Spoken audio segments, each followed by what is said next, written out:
Olá pessoal do sétimo ano, tudo bem com vocês? Bom, vamos iniciar aí mais uma aula, né? Que é o capítulo 5, Reinos e Impérios Africanos. Vamos aí conhecer um pouco da cultura, né? Dos povos africanos, não mais agora, né? Voltados para o povo europeu, né? E o povo do Oriente Médio, mas sim também é, a cultura do povo africano, pois na verdade é uma cultura muito rica, né, pessoal? Tem muitas práticas culturais ali que a gente precisa entender, né?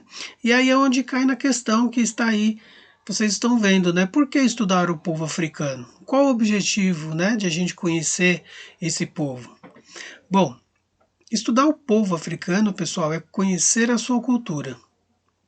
Consequentemente, conhecendo a sua cultura, conhecemos também a nossa cultura, certo? Pois, na verdade, a nossa cultura está muito atrelada, muito relacionada ao povo africano, né? E aí, conhecendo a cultura, a gente vai entender melhor até a nossa sociedade, certo? Bom, estudar o povo africano, pessoal, não é dizer que a gente vai estudar uma única cultura, né? Então, não estudando uma única cultura, eu já até falo para vocês, né? O povo africano possui a mesma cultura? Se a gente não vai estudar a mesma cultura, né, desse povo, é sinal que possui uma cultura muito diversificada, certo? Então, possuindo uma cultura muito diversificada, a gente vai entender que existem inúmeros povos africanos, né? Dentro da África, né? Quando a gente fala de povos africanos, a gente está falando do continente, tá? E não do país. Então, a gente vai entender melhor todo o processo que envolve, né, a cultura desses povos, né?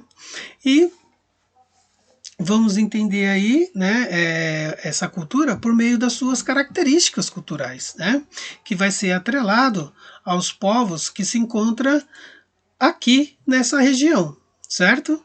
Então temos aqui o reino de Songhai, e mais embaixo Yorubá, reino de Benin, reino do Congo e reino Zimbábue, certo? Então vamos ver as características, né, desse povo aqui que formaram grandes reinos, né, e grandes impérios, certo?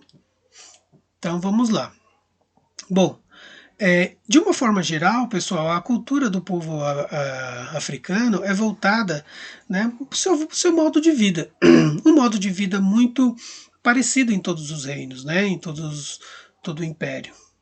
Ou seja, viviam da agricultura, do artesanato, arquitetura, né, eram ceramistas, pecuaristas, então eles desenvolviam essas atividades relacionadas aqui, né, todo o povo tinha essas características semelhantes. Possuíam governos estruturados em clãs, ou seja, quem governava, quem reinava, né, determinado reino, era o líder de uma família. Clãs, na verdade, é isso, né?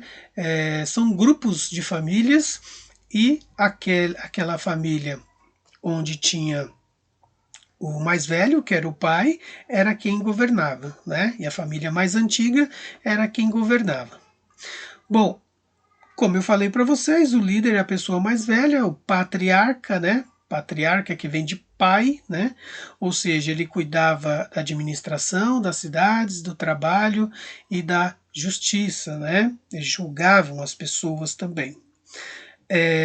Os clãs também formaram reinos, né? Então, quando essas famílias elas foram crescendo, né, se espalhando, constituindo território, aí formaram os reinos, certo? Bom, temos aqui os reinos que possuíam membros de conselho, ou seja, os reinos que possuíam membros de conselho ajudavam na governança, a governar, né? E uma das atividades desses membros de conselho era a arrecadação de impostos do seu povo, né? A religião era muito marcada pelo islamismo, né?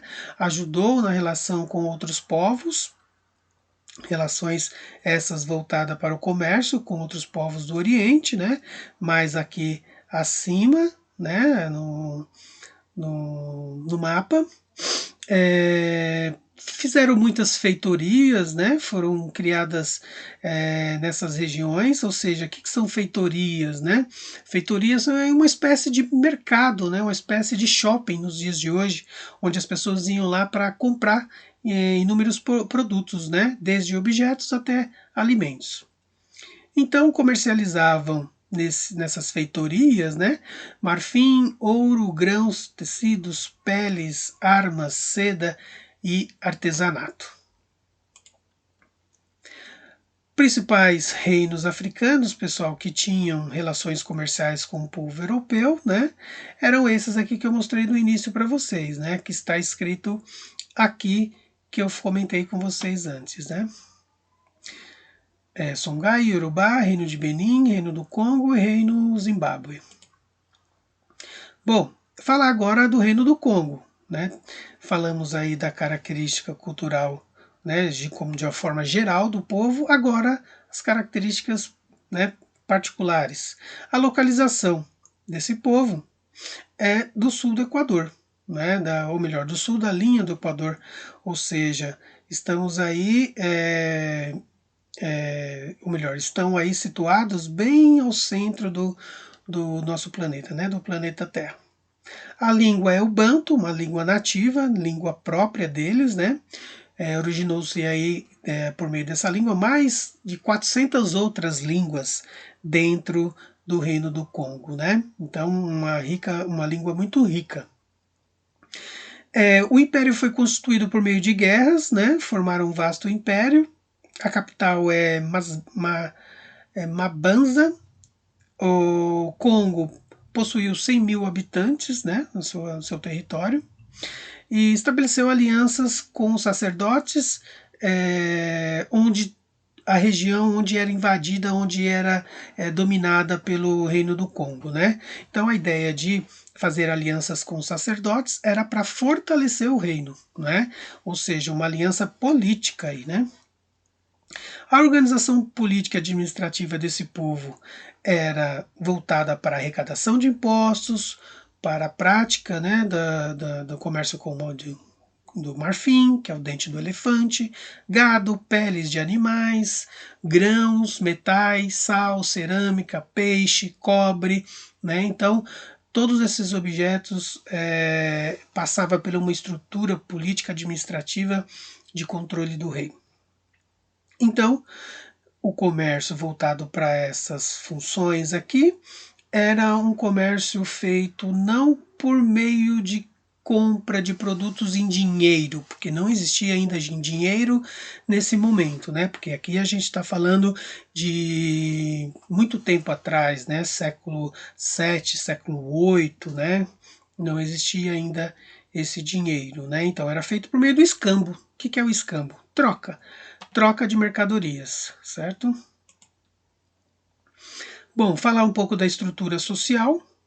A estrutura social é uma estrutura baseada onde havia uma nobreza, que fazia parte o rei, pessoas próximas, né, à sua família, como seus parentes, né, amigos mais próximos, comerciantes, que estava abaixo da importância aí do rei, comercializavam inúmeros produtos, como a gente viu, escravos, possuíam escravos, né, escravos que eram adquiridos por meio de guerra, né? Ou seja, se o povo dominasse um outro povo, aquele que era dominado se tornava escravo dos que dominaram, né? Ou seja, no caso aí, o reino do Congo, se fosse invadir um território, aquele povo que foi dominado virava escravo do reino do Congo, né? Ou se não, virava escravo por dívida. Se não pagasse seus impostos, virava escravo, né? E a prática, né, também da produção agrícola e a extração de minérios era muito realizada por esses povos aqui que eram escravizados, certo? Bom, essa cultura, com o tempo, né, ela permaneceu muito viva, muito ativa, né? Porém, com a chegada dos portugueses, esse reino ele vai se desfazer, ele vai entrar em declínio, né? Então, quando chega 1482, Diogo Cão, que foi um explorador, né? Ele foi um homem a serviço da coroa portuguesa. Ele chegou até a África, né, e foi ter relações com esse povo, relações comerciais, né? Foram bem recebidos pelo povo do Reino do Congo, recebeu até presentes, marfim, tecido, né, algo do tipo, né? E os portugueses tinham muito interesse nesses produtos, né? E começaram a fazer esse comércio.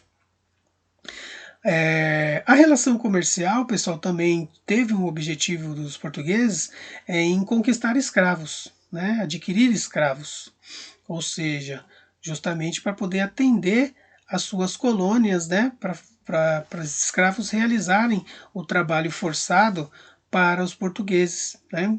Então, o tráfico ou melhor, a compra e venda de pessoas, né? Ela começou a existir melhor, já existia na África muito antes dos portugueses, só que era feita a escravidão lá de uma forma diferente, não igual aqui. Então lá eles lembram que eu falei para vocês que eles se tornavam escravo por dívida, né? Ou por guerras. Então, somente assim, né? E os portugueses então começaram a cobiçar, né? Fazer relação por meio de compra e venda, né?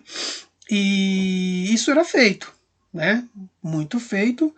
E em troca disso, os portugueses ofereciam outros produtos para o povo, né? Cavalos, armas, fumo, pólvora, né? E aí obtinham os escravos dessa forma, né? Por meio desse comércio, dessa prática comercial, né? E essa forma, esse comércio era totalmente controlado pelo rei, ou seja, não podia comprar escravos de outra forma a não ser pelo rei, certo? Bom, porém existiam os traficantes de escravos, né?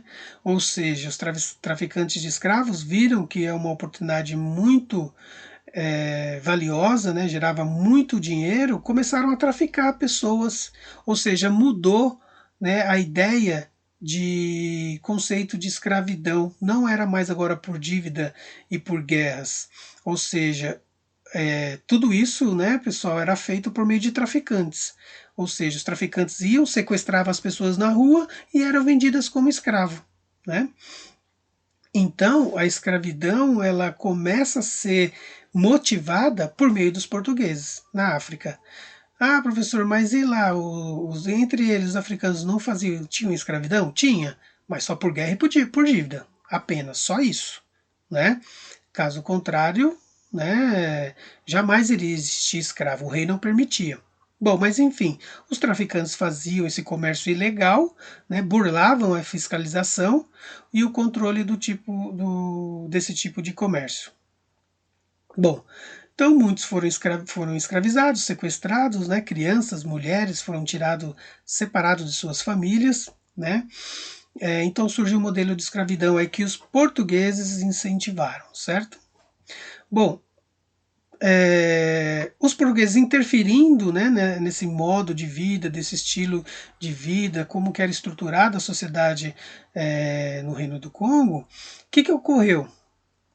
A população ela foi totalmente prejudicada, né? Culturalmente, politicamente, economicamente e culturalmente, porque muitos perderam suas famílias, né? E a sociedade começou a fazer revoltas, né, em torno dessa questão, né? Então surgiram muitos conflitos internos, formação de facções que pretendiam tirar o poder do rei, muitos traficantes se aliaram aos portugueses, né? E aí começaram a trazer muitos problemas internos dentro da África, certo, gente? Bom, entre os séculos 13 e 14 houve uma foi intensificada essas relações comerciais, né, entre congoleses e outros povos, não mais só com europeus, mas sim com povos também asiáticos, principalmente os chineses, ou seja, por meio da porcelana chinesa, do tecido indiano, do ouro, do sal e do cobre. A relação era feita dessa forma, ou seja, os congoleses davam ouro, sal e cobre em troca de tecido de indiano e porcelana chinesa, certo? Gente, vamos parar por aqui. Falta pouco para terminar. A gente continua no vídeo 2, certo? Então, daqui a pouco a gente termina aí no próximo vídeo, no vídeo 2. Tchau!